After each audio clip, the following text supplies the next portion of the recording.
tidak mau melakukannya lagi. Aku tidak mau. Aku malu. Malu dengan teman-teman di sekolah.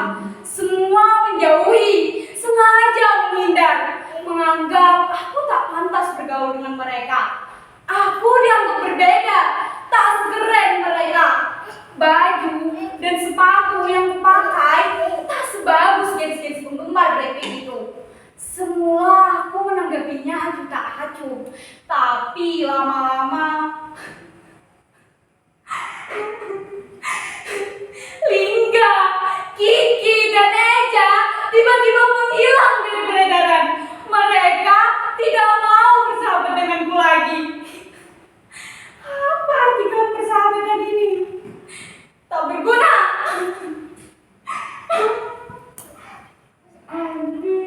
Iya, Mak, sebentar. Obat yang Mak pesan sudah I beli di warung. Tunggu sebentar ya, Mak. Ini, Mak, obatnya. Diminum ya. Mak sedang sakit. Sudah hampir sebulan. Aku belum sanggup membawanya ke dokter. Kata orang biaya berobat ke dokter mahal. Apa? BPJS? Dari mana kami membayar cicilan setiap bulannya?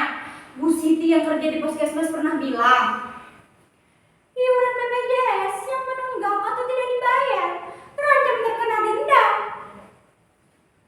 Ya sudahlah, orang susah dilarang sakit.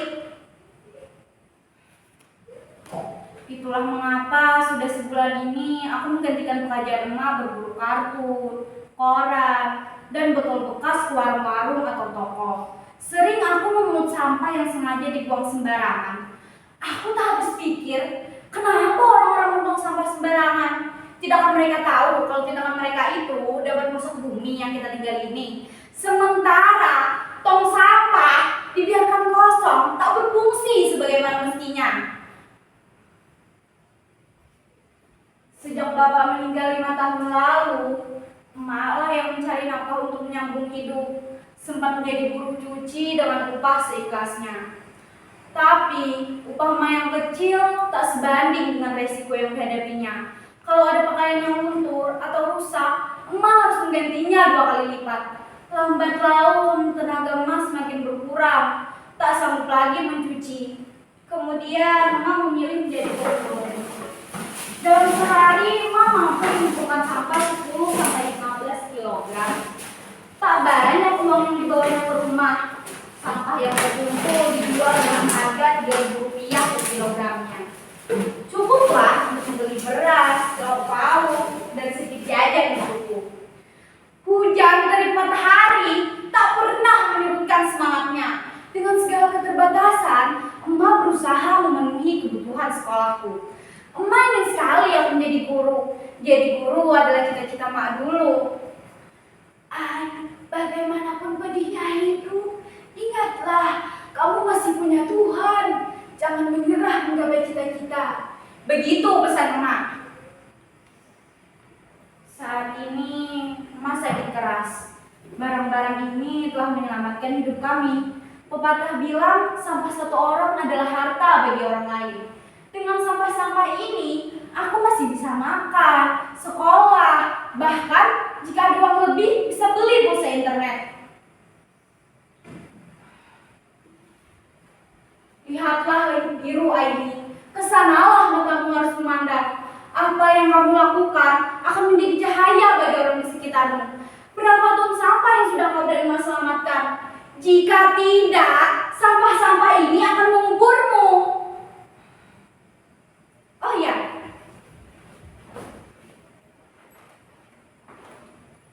kalian pasti bertanya, dari mana aku mendapatkan handphone Android ini? Iya kan? Kalian pasti curiga karena aku anak pemulung. Baiklah, aku akan sedikit bercerita. Dalam rangka memperingati 17 Agustusan tahun lalu, Pak Lurah memintaku mengumpulkan teman-teman untuk mengikuti lomba gerak jalan. Aku ditunjuk menjadi kepala regu. Meskipun awalnya ragu, kami berlatih sangat keras. Dan akhirnya regu kami menang. Sambil memegang kumisnya, Pak Lurah bilang begini. Aini, kamu hebat. Jempol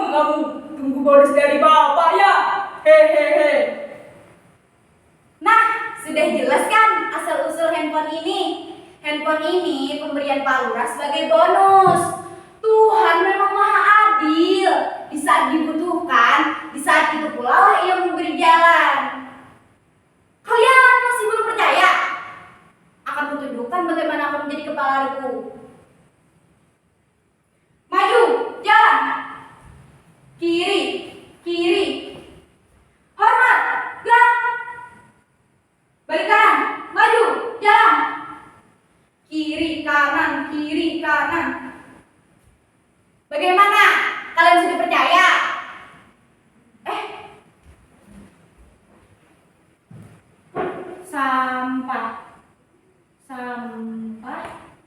Sampah plastik menyebabkan pencemaran tanah karena sifatnya yang sulit terdekomposisi.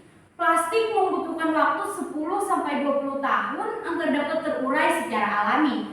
Saat ini Indonesia masih mengalami krisis sampah plastik. Konsumsi penduduk setiap tahunnya terus meningkat, tetapi kesadaran untuk mengolah sampah plastik tidak ikut meningkat.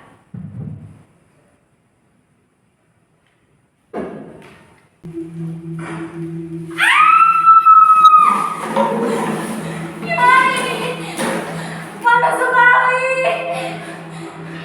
Langit pekat, pohon-pohon mati. Air, di mana air? Haus, haus.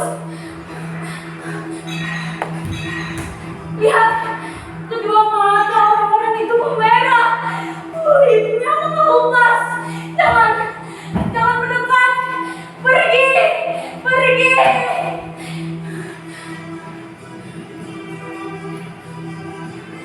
Kenapa rambut menutup begini? Kulit kayak melepuh. Kerongkongan. Tak bisa bernapas.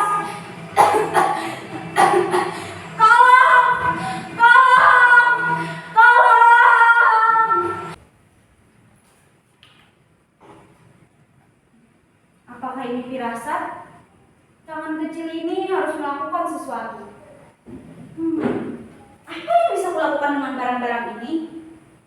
Aku pernah mengunjungi pameran kerajinan daur ulang.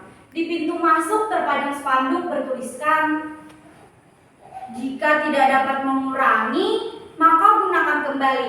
Perbaiki, bangun kembali. Perbaharui, haluskan kembali.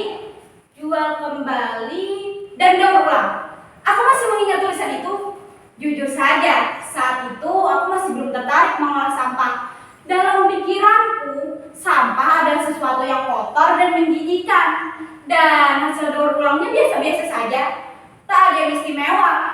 Sekali waktu aku diajak ibu guru mengikuti workshop, di sana diajarkan cara mengolah barang yang sudah tak bernilai menjadi bermanfaat.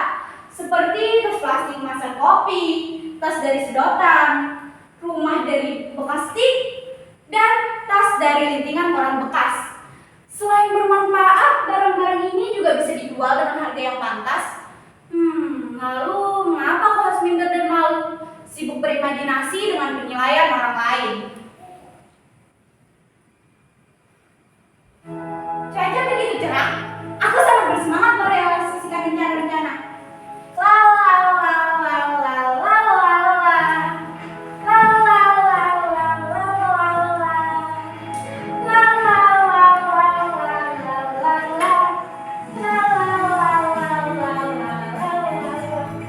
Oh iya, tanggal berapa sekarang? 17. Ya, 17. Emak mengizinkan ruang tamu ini digunakan sebagai galeri sekaligus tempat pelatihan. Hasil daur ulang akan terpajang di sini. Tunggu dulu. Bagaimana kalau meja ini diletakkan di sudut sebelah kanan? Nah, begini. Bagaimana menurut kalian? Cocok? Bilang saja kalau tidak cocok. Kalau gitu geser sedikit. Aku akan mengajak tetangga, teman sekampung untuk bergabung mendaur ulang sampah-sampah ini. Siapa? Sebentar.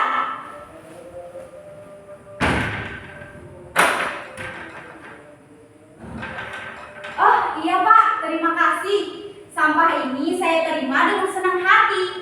Jauh-jauh Bapak mengantarnya kemari. Semoga warung Bapak semakin laris ya Pak. Sejak saat itu, aku tak perlu memungut barang bekas ke warung atau toko lagi. Mereka dengan senang hati mengantarnya ke rumah. Semua orang di lingkungan ini akhirnya memiliki kesadaran memilah plastik dari rumah. Ini kemajuan berarti. Melalui postingan di media sosial, aktivitas daur ulang ini bisa ditonton lebih banyak orang. Semoga saja hal sederhana yang kulakukan bisa menginspirasi teman-teman sebaya aku. Tapi handphone ini harus dijual untuk biaya berobat emak. Emak harus segera dibawa ke dokter. Obat yang aku beli di warung sudah tak mampu untuk mengobati. Emak harus sembuh dari sakitnya.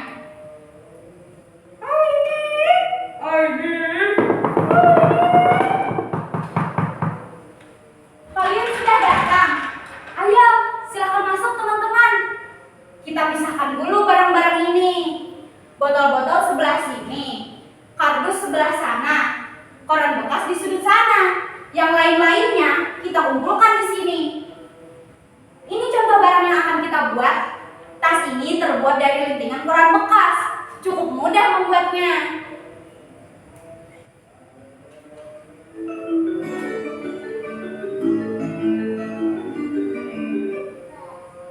Halo? Ya betul, saya Aini.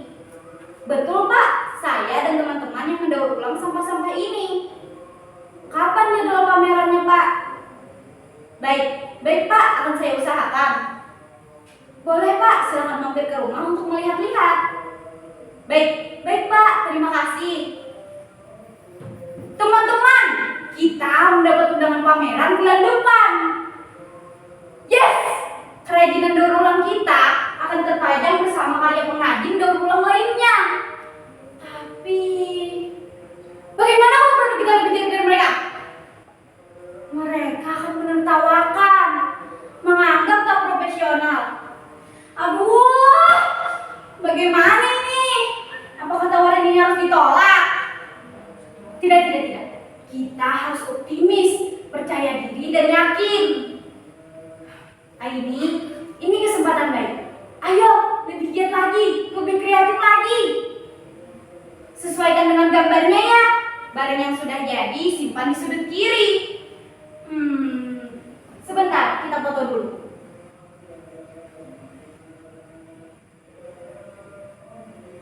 Bagaimana kalau dari sebelah sini? Mari kita selesaikan yang lainnya. Mengguntingnya jangan terlalu pendek, nanti sulit menyambungkan. Coba lihat, pinggirnya harus terlihat rapi.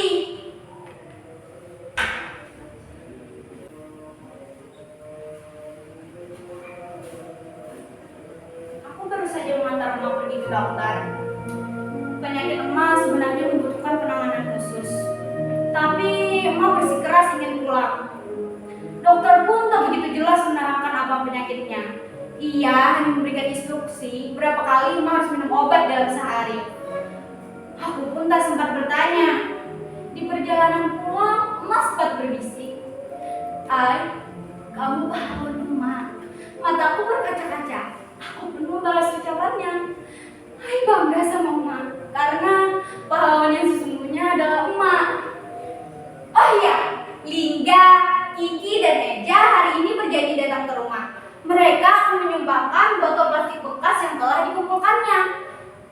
Ternyata mereka tidak benar-benar meninggalkan aku. Ling, Ki, Ja, we are best friend deh, forever. Tuhan, terima kasih telah memberikan hari-hari baik padaku.